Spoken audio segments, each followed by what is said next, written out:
Here I have OPPO K11 and today I'm going to show you how to record screen on this device. So to do this, firstly you should open upper bar and here you can find the button screen recording. So by tap on it once you can summon this kind of menu. Here you can switch sound settings.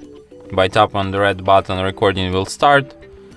By holding your finger on this screen recording, you can also access some other of its settings. For example, here you can also switch microphone, here you can change picture definition, here you can change frame rate, you can record front camera video, you can show screen touches, and you can select video coding format. So after you tap on this red button, the recording starts immediately. So let's record some of our screen. As you can see, this front camera view is working. You can pause recording by tapping on this red button, then play it again once you tap on the red button once again. And when you're done recording, tap on this tick icon.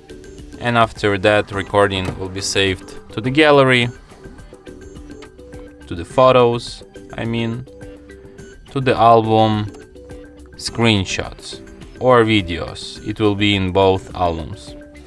And from here you can send, favorite, edit, delete your recording or perform other actions from this list. So yeah. And that's it. Thanks for watching. If you find this tutorial useful, don't forget to hit that like button and subscribe to our channel.